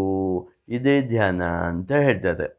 ನೋಡಿ, ಇನ್ನೊಂದು ಅತ್ಯಂತ ಒಳ್ಳೆಯ ಒಂದು ಶ್ಲೋಕ ಬರುತ್ತೆ ನೋಡಿ. ಯೋಗಿನೋ ಭೋಗಿನೋ ವಾಪಿ ತ್ಯಾಗಿನೋ ರಾಗಿಣೋಪಿ ಚ ಜ್ಞಾನಾನ್ ಮೋಕ್ಷೋ ನ ಸಂದೇಹ ಇತಿ ವೇದಾಂತ ಡಿಂಡಿಮ. ಈ ಶ್ಲೋಕ ನಾನು ಯಾಕೆ ಹೇಳಿದೆ ಅಂದರೆ, ತುಂಬ ಜನಕ್ಕೆ ಒಂದು ಕನ್ಫ್ಯೂಷನ್ ಇರುತ್ತೆ. ಏನು ಕನ್ಫ್ಯೂಷನ್ ಇರುತ್ತೆ, ನೀವು ನೋಡ್ತೀರಿ, ಬ್ರಹ್ಮಜ್ಞಾನಿ ಅಂದರೆ ಹೇಗಿರಬೇಕು, ಬ್ರಹ್ಮಜ್ಞಾನಿ ಅಂದರೆ ಏನು ಹಾಕಬೇಕು, ಕುಂಕುಮ ಹಾಕಬೇಕು, ಇಲ್ಲ ಭಸ್ಮ ಹಾಕಬೇಕು, ಇಲ್ಲ ನಾಮ ಹಾಕಬೇಕು, ರುದ್ರಾಕ್ಷಿ ಮಾಲೆ ಹಾಕಬೇಕು, ತುಳಸಿ ಮಾಲೆ ಹಾಕಬೇಕು, ಆಮೇಲೆ ಅವನು ವೇಷಭೂಷಣದ್ದು ಮ್ಯಾಟರೇ ಅಲ್ಲ ಅಂತ ಹೇಳ್ತಾರೆ ಇಲ್ಲಿ. ಈ ಶ್ಲೋಕ ಏನು ಹೇಳ್ತಾರೆ, ಯೋಗಿನೋ ನೀನು ಯೋಗಿಯಾಗಿರು, ಅಲ್ಲ ನೀನು ಭೋಗಿಯಾಗಿದ್ರು ಪರವಾಗಿಲ್ಲ, ತ್ಯಾಗಿಯಾಗಿದ್ರು ಪರವಾಗಿಲ್ಲ, ರಾಗಿಯಾಗಿದ್ರು ಪರವಾಗಿಲ್ಲ. ಹಾಗಂದ್ರೆ ಏನು ಅಂತ ನೋಡ್ಬೇಕಲ್ವ. ಯೋಗಿ ಅಂದರೆ ಯೋಗ ಮಾರ್ಗದಲ್ಲಿ ಹೋಗುವವನು ಯೋಗಿ. ಭೋಗಿ ಅಂದರೆ ಈ ಎಲ್ಲ ವಿಚಾರವನ್ನು ಅವನು ಭೋಗಿಸ್ತಾನೆ, ಅದರ ಒಳಗೆ ಅವನು ಯೋಗಿಯಾಗಿರ್ತಾನೆ. ಅಸಂಗೋಹಂ ಪುನಃ ಪುನಃ ಸಚ್ಚಿದಾನಂದ ರೂಪೋಹಂ ಅಹಮಾವೇಹ ಅವ್ಯಯ ಅಂತ. ನಾನು ಯಾವುದಕ್ಕೂ ಅಟ್ಯಾಚ್ ಆಗಿಲ್ಲ ಅಂದುಕೊಂಡು ಅವನು ಭೋಗಿಸಿದರೂ ಅವನಿಗೆ ಬ್ರಹ್ಮಜ್ಞಾನಿ ಆಗಲಿಕ್ಕೆ ಯಾವ ತೊಂದರೆಯೂ ಇಲ್ಲ. ಯಾರ ಎಕ್ಸಾಂಪಲು, ಶ್ರೀಕೃಷ್ಣ ಪರಮಾತ್ಮನ ಎಕ್ಸಾಂಪಲು. ಶ್ರೀಕೃಷ್ಣ ಪರಮಾತ್ಮ ಪರಬ್ರಹ್ಮ ಸ್ವರೂಪ ಅಂತ ಹೇಳ್ತೇವೆ. ನೀವು ಅವನ ಚರಿತ್ರೆಯನ್ನು ನೋಡಿದರೆ ಶ್ರೀಕೃಷ್ಣ ಪರಮಾತ್ಮ ಎಲ್ಲ ಭೋಗವನ್ನು ಮಾಡಿದ್ದಾನೆ. ಹಾಗಾದರೆ ಅವನು ಬ್ರಹ್ಮಜ್ಞಾನಿ ಅಲ್ವ? ಬ್ರಹ್ಮಜ್ಞಾನಿ ಆಗಲಿಕ್ಕೆ ಅಡೆತಡೆ ಇದೆಯೋ? ಇಲ್ಲ ಅಂತ ಹೇಳತ್ತೆ. ಯೋಗಿಯಾಗಿದ್ದರೂ ಓಕೆ, ಭೋಗಿಯಾಗಿದ್ದರೂ ಓಕೆ, ತ್ಯಾಗಿಯಾಗಿದ್ದರೂ ಓಕೆ. ಶುಕ ಮಹರ್ಷಿಗಳು, ವೇದವ್ಯಾಸರ ಮಗ, ಮಹಾತ್ಯಾಗಿ, ಅವರು ಬ್ರಹ್ಮಜ್ಞಾನಿಯಾಗಿದ್ದಾರೆ. ರಾಗಿಣೋಪಿಚ ಅಂದರೆ ಜನಕ ಮಹಾರಾಜ ನೋಡಿ, ರಾಜ್ಯವನ್ನು ಆಳ್ತಾ ಇದ್ದ, ರಾಜ ಆಗಿದ್ದ, ರಾಜಕಾರ್ಯಗಳನ್ನೆಲ್ಲ ಮಾಡ್ತಾ ಇದ್ದ. ಅವನಿಗೆ ಹೆಂಡತಿ ಇದ್ದರು, ಮಕ್ಕಳಿದ್ರು, ಎಲ್ಲ ಇದ್ದರು ಅವ್ರಿಗೂ. ಅವನು ದೊಡ್ಡ ಪರಬ್ರಹ್ಮ ಜ್ಞಾನಿಯೂ ಆಗಿದ್ದ. ಹಾಗಾಗಿ ಇದರ್ಥ ಮಾಡ್ಕೊಳ್ಬೇಕು. ವೇಷಭೂಷಣಗಳನ್ನು ನೋಡಿ ನೀವು ಯಾರು ಬ್ರಹ್ಮಜ್ಞಾನಿ ಅಲ್ಲ ಅಂತ ಅದು ಹೇಳಲಿಕ್ಕಾಗಲ್ಲ. ಯಾಕಂದರೆ ವೇಷಭೂಷಣಗಳನ್ನು ನೋಡಿ ನೀವು ಮೋಸ ಹೋಗಬಹುದು ಅಷ್ಟೇ ವಿನಃ ಬ್ರಹ್ಮಜ್ಞಾನಿತ್ವವನ್ನು ಅಳಿಲಿಕ್ಕಾಗೋದಿಲ್ಲ. ಇದನ್ನು ಸ್ಪಷ್ಟವಾಗಿ ನೀವು ಅರ್ಥ ಮಾಡ್ಕೊಳ್ಬೇಕು. ಹಾಗಾಗಿ ಬ್ರಹ್ಮಜ್ಞಾನಿಯನ್ನು ಕಂಡು ಹುಡುಕುವುದು ಕಷ್ಟ, ಒಂದು ಪಾಯಿಂಟ್. ಎರಡನೇ ಪಾಯಿಂಟು ಅಂದರೆ, ಇಲ್ಲ ನಾನು ಮಸಾಲೆ ದೋಸೆ ಹೋಟ್ಲಲ್ಲಿ ತಿಂತಾ ಇದ್ದೇನಲ್ಲ, ನನಗೆ ಬ್ರಹ್ಮಜ್ಞಾನ ಬರೋಲ್ಲ, ಅದಕ್ಕೆ ಸಂಬಂಧವೇ ಇಲ್ಲ ಅಂತ ಹೇಳ್ತಾರೆ. ನೀನು ಮಸಾಲೆ ದೋಸೆ ಆದರೂ ತಿನ್ನು, ಏನಾದರೂ ತಿನ್ನು, ಅದು ನಿನ್ನ ದೇಹಕ್ಕೆ ಸಂಬಂಧಪಟ್ಟಿದೆ, ಆತ್ಮನಿಗೆ ಸಂಬಂಧಪಟ್ಟಿಲ್ಲ. ನೀನು ಪರಮ ಚೈತನ್ಯವಾದ ಆತ್ಮ ಅಂತ ನಿನ್ನಲ್ಲಿ ಅರಿವಿದ್ದರೆ ಆ ಅರಿವೇ ಮುಖ್ಯ ಅನ್ನೋದು ಇಲ್ಲಿ ಅತ್ಯಂತ ಮುಖ್ಯವಾದ ವಿಷಯ ಆಗಿದೆ. ಮುಂದೆ ಕಂಟಿನ್ಯೂ ಮಾಡಿ ಹೇಳ್ತಾರೆ, ನೀನು ಬ್ರಾಹ್ಮಣ ಆಗಿರು, ಕ್ಷತ್ರಿಯ ಆಗಿರು, ವೈಶ್ಯ ಆಗಿರು, ಇತ್ಯಾದಿ ಯಾವ ವರ್ಣಕ್ಕೆ ಬೇಕಾದರೂ ಸಂಬಂಧಿಸಿದವನಾಗಿರು, ಗಂಡಾಗಿರು, ಹೆಣ್ಣಾಗಿರು, ಯಾವುದೇ ಲಿಂಗಕ್ಕೆ ಸಂಬಂಧಪಟ್ಟವನಾಗಿರು, ಮೋಕ್ಷಕ್ಕೂ ಇದಕ್ಕೂ ಸಂಬಂಧ ಇಲ್ಲ. ಎಲ್ಲವರು ಅರ್ಹರೇ, ಎಲ್ಲವರು ಅರ್ಹರೇ ಅಂತ ಹೇಳ್ತಾರೆ. ಆದರೆ ಹಾಗಾಗಿ ನಾನು ಹೆಣ್ಣು, ನನಗೆ ಮೋಕ್ಷ ಇಲ್ವೇನೋ, ನಾನು ಬ್ರಾಹ್ಮಣ ಅಲ್ಲ, ನಾನು ವೇದ ನಂಗೆ ಗೊತ್ತಿಲ್ಲ, ನಂಗೆ ಮೋಕ್ಷ, ಆ ಥರ ಏನೂ ಇಲ್ಲ ಅಂತ ಹೇಳೋದಿಲ್ಲ. ಮೋಕ್ಷಕ್ಕೆ ಎಲ್ಲವರು ಅರ್ಹರೇ, ಆದರೆ ಆ ಅರಿವನ್ನು ಪಡಿಬೇಕು ಅಷ್ಟೇ ಅಂತ ಹೇಳ್ತಾ, ಪೂಜೆ, ಜಪ, ಪ್ರಾರ್ಥನೆ, ಯಜ್ಞ, ಯಾಗ, ಉಪಾಸನೆಗಳಿಂದ ಮೋಕ್ಷ ಸಾಧ್ಯವಿಲ್ಲ.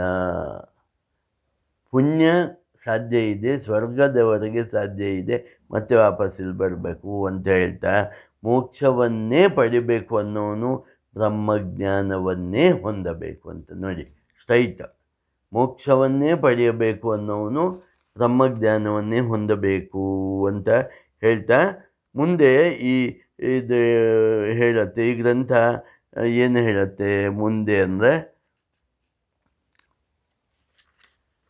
ಮುಂದೆ ಈ ಗ್ರಂಥ ಅನೇಕ ವಿಚಾರಗಳನ್ನು ಹೇಳ್ತಾ ಹೋಗತ್ತೆ. ನೋಡಿ, ಮುಂದೆ ಹೇಳತ್ತೆ,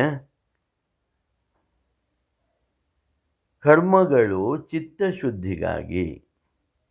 ಸರ್, ನಾನು ಪೂಜೆ ಮಾಡ್ತೇನೆ, ನಾನು ತೀರ್ಥಯಾತ್ರೆ ಮಾಡ್ತೇನೆ, ನಾನು ಜಪ ಮಾಡ್ತೇನೆ, ನಾನು ಹೋಮ ಯಜ್ಞ ಯಾಗಾದಿಗಳನ್ನು ಮಾಡ್ತೇನೆ, ನಂಗೆ ಸಿಗೋದು ಮೋಕ್ಷ ಇನ್ಯಾವನಿಗೆ ಸಿಗತ್ತೆ ಅಂತ ಹೇಳಬೇಡಿ, ಸಿಗೋದಿಲ್ಲ ಅಂತ ಹೇಳ್ತಾ ಇದ್ದಾರೆ.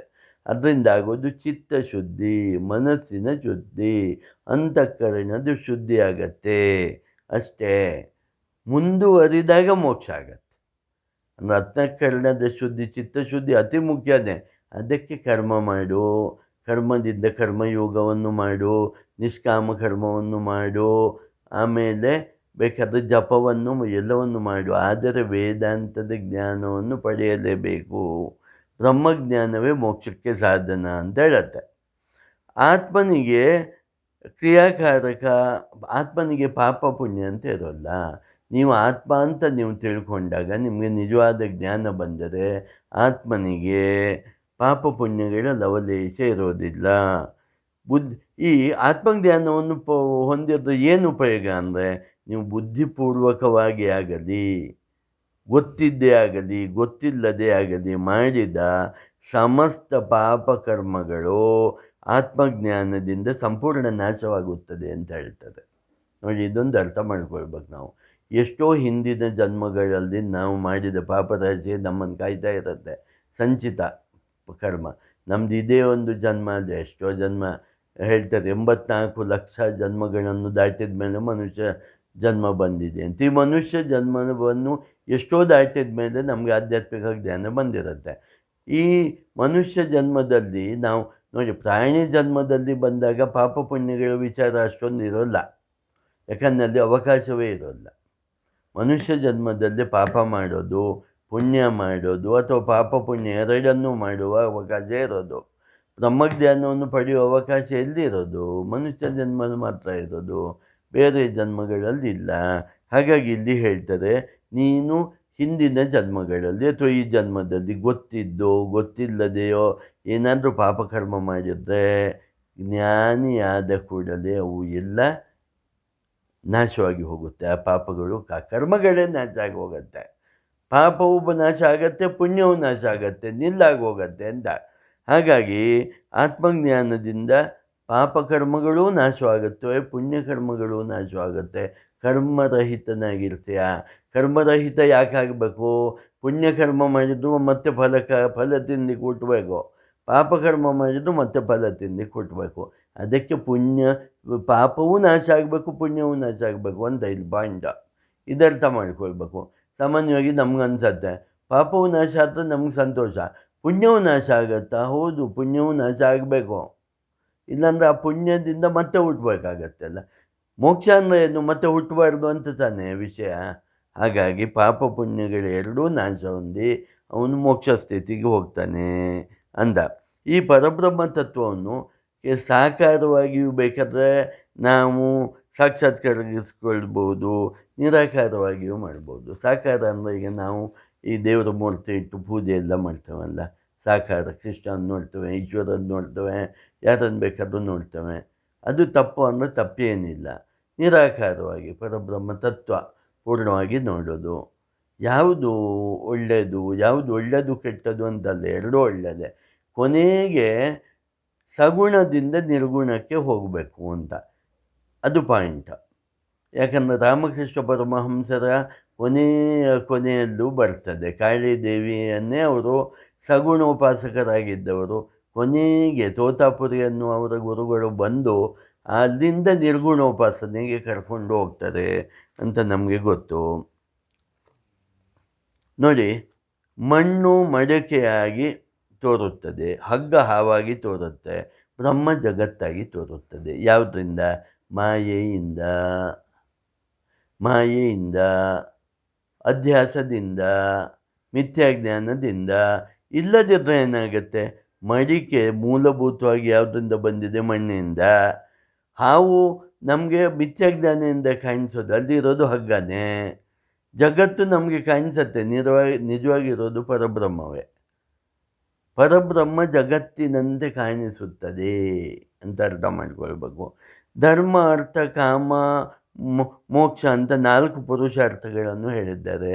ಆದರೆ ಧರ್ಮ, ಅರ್ಥ, ಕಾಮ ಅನ್ನೋದು ಸಾಮಾನ್ಯ ಜನರಿಗೆ ಲೌಕಿಕ ಪುರುಷಾರ್ಥಗಳು. ಮೋಕ್ಷ ಅನ್ನುವುದೇ ಮನುಷ್ಯ ಜನ್ಮದ ನಿಜವಾದ ಗುರಿಯಾಗಿರಬೇಕು ಅಂತ ವೇದಾಂತ ಡಿಂಡಿಮ ಹೇಳುತ್ತೆ. ಧರ್ಮ, ಅರ್ಥ, ಕಾಮಗಳು ಪುರುಷಾರ್ಥಗಳೇ ಆಗಿದ್ದರೂ ಅವು ಮೋಕ್ಷಕ್ಕೆ ದಾರಿಯಾದ ಪುರುಷಾರ್ಥಗಳಲ್ಲ. ಆಧ್ಯಾತ್ಮಿಕ ಸಾಧನೆಯ ಅತ್ಯಂತ ಮೇಲ್ಮಟ್ಟದ ಸಾಧನೆಯನ್ನು ಮೋಕ್ಷಕ್ಕಾಗಿಯೇ ಪ್ರಯತ್ನಿಸುವುದು, ಅದೇ ನಿಜವಾದ ಪುರುಷಾರ್ಥ ಅನ್ನುವಂಥದ್ದು ವೇದಾಂತ ಡಿಂಡಿಮ ಗ್ರಂಥ ಹೇಳುತ್ತದೆ.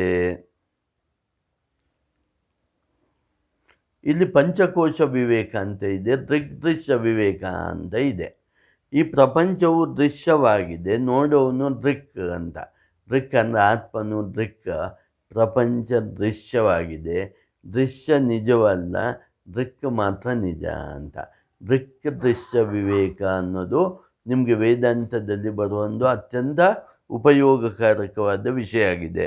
ಹಾಗೆಯೇ ಪಂಚಕೋಶ ವಿವೇಕ ಅಂತ ಇದೆ. ಅನ್ನಮಯ ಕೋಶ, ಪ್ರಾಣಮಯ ಕೋಶ, ಮನೋಮಯ ಕೋಶ, ವಿಜ್ಞಾನಮಯ ಕೋಶ, ಆನಂದಮಯ ಕೋಶ. ಇದು ಆತ್ಮನಿಗೆ ಇರುವ ಉಪಾಧಿಗಳು. ಇವನ್ನು ಉಪಾಧಿಗಳಿಂದ ತಿಳಿದು ಈ ಉಪಾಧಿಗಳನ್ನು ದಾಟಿ ಹೋದವನಿಗೆ ಪರಬ್ರಹ್ಮ ತತ್ವ ಅರ್ಥ ಆಗುತ್ತೆ. ಅಂದರೆ ಇವೆಲ್ಲ ಅಡೆತಡೆಗಳು ಅಂತ ನಾವು ತಿಳ್ಕೊಳ್ಬೇಕು. ಹಾಗಾಗಿ ಈಶ್ವರ, ಜೀವ, ಜಗತ್ತು ಇವೆಲ್ಲ ಒಂದೇ ಚೈತನ್ಯದಿಂದ ಉಂಟಾಗಿದೆ. ಒಂದು ಚೈತನ್ಯ, ಪರಬ್ರಹ್ಮ ವಸ್ತು ಅನ್ನೋದೊಂದು ಚೈತನ್ಯ. ಈ ಪರಬ್ರಹ್ಮ ವಸ್ತುವಿಗೆ ಮಾಯೆ ಎಂಬ ಹೋದಿಕೆ ಆಗಿದಾಗ ಈಶ್ವರ ಅಂತ ಕಾಣಿಸ್ತಾನೆ. ಈ ಪರಬ್ರಹ್ಮ ಅನ್ನೋದು ಚೈತನ್ಯ, ಇದಕ್ಕೆ ಅವಿದ್ಯೆ ಅನ್ನುವ ಹೊದಿಕೆ ಹಾಕಿದಾಗ ಜೀವ ಅಂತ ಕಾಣಿಸುತ್ತೆ. ಈ ಪರಬ್ರಹ್ಮ ತತ್ವ ಅಥವಾ ಚೈತನ್ಯ ಇದನ್ನು ಮಿಥ್ಯಾಜ್ಞಾನದಿಂದ ನೋಡಿದಾಗ ಜಗತ್ತಾಗಿ ಕಾಣಿಸುತ್ತೆ. ಇದು ಸ್ವಲ್ಪ ಅರ್ಥ ಮಾಡ್ಕೊಳ್ಬೇಕಿದು. ಉಪಾಧಿ ಸಹಿತವಾಗಿ ನೋಡಿದಾಗ ಬೇರೆ ಬೇರೆ ಕಾಣಿಸುತ್ತೆ. ನೀವು ನೇರವಾಗಿ ನೋಡಿದಾಗ, ಅರಿವಿನ ಜೊತೆಗೆ ನೋಡಿದಾಗ ಪರಬ್ರಹ್ಮ ತತ್ವ ಮಾತ್ರ ಕಾಣಿಸುತ್ತೆ. ಇದು ವಿಜ್ಞಾನದಲ್ಲಿ ಸಹ ಇದು ಪ್ರೂವ್ ಆಗಿದೆ. ಈ ವಿಜ್ಞಾನವು ನೀವು ಏನು ಹೇಳುತ್ತೆ ಅಂದರೆ, ಬ್ಲ್ಯಾಕ್ ಹೋಲ್ ಥಿಯರಿ ಏನು ಹೇಳುತ್ತೆ, ಮೊದಲು ಏನೂ ಇರಲಿಲ್ಲ, ಆಮೇಲೆ ಅನ್ನೋ ಒಂದು ಶಬ್ದ ಎಲ್ಲೋ ಇತ್ತು, ಅದಕ್ಕೆ ಗಾಳಿ ಎಲ್ಲ ಸೇರಿ ಓಮಂತಾಯಿತು. ಅದಕ್ಕೆ ಈ ಇಡೀ ವೇದಾಂತಗಳು ಏನು ಹೇಳ್ತವೆ ಅಂದರೆ, ಓಂಕಾರ ಇದೆಯಲ್ಲ, ಓಂಕಾರಕ್ಕೆ ತುಂಬ ಮಹತ್ವ ಕೊಡುತ್ತೆ. ಇಡೀ ಉಪನಿಷತ್ತುಗಳು ಓಂಕಾರ ಸಹಿತ ಜ್ಞಾನಕ್ಕೆ ತುಂಬ ಮಹತ್ವವನ್ನು ಕೊಡುತ್ತೆ. ಓಂಕಾರ ಸಹಿತವಾಗಿ ಧ್ಯಾನವನ್ನು ಮಾಡುವುದು ತುಂಬ ಮುಖ್ಯ ಅಂತ ಹೇಳುತ್ತೆ. ಆಮೇಲೆ ಈ ವೇದಾಂತ ಡಿಂಡಿಮ ಏನು ಹೇಳುತ್ತೆ, ಜೀವ ಮತ್ತು ಬ್ರಹ್ಮಕ್ಕೆ ಯಾವುದೇ ರೀತಿಯ ಭೇದವಿಲ್ಲ. ಅಭೇದ ವಿಜ್ಞಾನವನ್ನು ಅಭೇದ ವಿಚಾರವನ್ನು ಹೇಳುತ್ತೆ. ಜೀವಾತ್ಮ ಬೇರೆ, ಪರಮಾತ್ಮ ಬೇರೆ ಅಲ್ಲ. ಈ ಜೀವಾತ್ಮ ಮತ್ತು ಪರಮಾತ್ಮನಲ್ಲಿ ಎರಡು ಚೈತನ್ಯ ರೂಪಿ ವಿಚಾರಗಳು. ಚೈತನ್ಯವು ಒಂದೇ ಆಗಿದೆ. ನನ್ನಲ್ಲಿರೋ ಚೈತನ್ಯವು ಈಶ್ವರ ಅಂತ ನಾವು ಏನು ಕರಿತೇವೆ, ಅಲ್ಲಿರೋ ಚೈತನ್ಯದಲ್ಲಿ ವ್ಯತ್ಯಾಸವಿಲ್ಲ ಎನ್ನುವುದು ಹೇಳುತ್ತೆ. ಆದರೆ ಆ ಚೈತನ್ಯದ ಪ್ರಕಟಣೆಯಲ್ಲಿ ವ್ಯತ್ಯಾಸ ಇದೆ. ನಿಮ್ಗೆ ಸಾಮಾನ್ಯವಾಗಿ ನಮಗೇನು ಅನಿಸುತ್ತೆ, ಚೈತನ್ಯದಲ್ಲಿ ವ್ಯತ್ಯಾಸ ಇಲ್ಲ ಅಂದರೆ ಹಾಗೆ ನೀವು ಎಲ್ಲ ಮಾಡಿಬಿಡ್ತೀರಾ ಅಂತ ಹೇಳ್ತವೆ. ಮಾಡಲಿಕ್ಕಾಗೋಲ್ಲ. ಅಂದರೆ ಈ ಉಪಾಧಿ ಇದೆಯಲ್ಲ, ದೇಹ ಅನ್ನೋ ಉಪಾಧಿ ಇದೆಯಲ್ಲ, ಆ ಚೈತನ್ಯದ ಪ್ರಕಟಣೆಯನ್ನು ತಡೆಯುತ್ತೆ. ಇದು ನೀವು ಹೀಗೆ ಅರ್ಥ ಮಾಡ್ಕೊಳ್ಳಿ, 40 ಕ್ಯಾಂಡ್ಲ್ ಬಲ್ಬ್ ಒಂದಿದೆ, 100 ಕ್ಯಾಂಡ್ಲ್ ಬಲ್ಬ್ ಇದೆ, 0 ಕ್ಯಾಂಡ್ಲ್ ಬಲ್ಬ್ ಇದೆ. ನೀವು ಸ್ವಿಚ್ ಹಾಕಿದಾಗ 0 ಕ್ಯಾಂಡಲ್ ಬಲ್ಬು ತುಂಬ ಡಿಮ್ ಆಗಿರುತ್ತೆ, 40 ಅದಕ್ಕಿಂತ ಹೆಚ್ಚಾಗಿರುತ್ತೆ, 100 ತುಂಬ ಪವರ್ಫುಲ್ ಆಗುತ್ತೆ. ಆದರೆ ಇದಕ್ಕೆಲ್ಲ ಬೇಕಾದ್ದು ಕರೆಂಟಲ್ಲಿ ಯಾವುದಾದ್ರೂ ವ್ಯತ್ಯಾಸ ಇದೆಯೋ, ಆ ವೈರಲ್ಲಿ ಓಡುತ್ತಿರೋ ಕರೆಂಟಲ್ಲಿ ಅದರ ಚೈತನ್ಯದಲ್ಲಿ ಯಾವುದು ವ್ಯತ್ಯಾಸ ಇಲ್ಲ ಅಲ್ವಾ. ಅಂದರೆ 0 ಕ್ಯಾಂಡಿಗೆ ಆ ವೈರಲ್ಲಿ ಬೇರೆ ಕರೆಂಟು ಬರ್ತಾ ಇಲ್ಲ, 40ಕ್ಕೆ ಬೇರೆ ಕರೆಂಟು ಬರ್ತಾ ಇಲ್ಲ, 100ಕ್ಕೆ ಬೇರೆ ಕರೆಂಟು ಬರ್ತಾ ಇಲ್ಲ, ಒಂದೇ ಕರೆಂಟು ಬರ್ತಾ ಇದೆ. ಹಾಗಾಗಿ ಈ ದೇಹದಲ್ಲಿರುವ ಭಗವಂತ ರೂಪಿಯಾದ ಆತ್ಮನಿಗೂ ಪರಬ್ರಹ್ಮ, ಈ ಜಗತ್ತನ್ನು ಆಳುತ್ತಿರೋ ಪರಬ್ರಹ್ಮ ಸ್ವರೂಪಿಯಾದ ಪರಬ್ರಹ್ಮ ತತ್ವಕ್ಕೂ ಯಾವುದೇ ರೀತಿಯ ವ್ಯತ್ಯಾಸವಿಲ್ಲ ಅಂತ ಭಗವತ್ಪಾದ ಶಂಕರರು ಅತಿ ಸ್ಪಷ್ಟವಾಗಿ ಹೇಳ್ತಾ ಏನು ಹೇಳ್ತಾರೆ, ಬ್ರಹ್ಮ ಸತ್ಯ ಜಗನ್ಮಿಥ್ಯ ಅಂತ ಒಂದು ತಿಳ್ಕೊಳ್ಬೇಕು, ಜೀವೋ ಬ್ರಹ್ಮ ಇಬ್ಬ ನಾಪರ ಅಂತ ಇನ್ನೊಂದು ತಿಳ್ಕೊಳ್ಬೇಕು.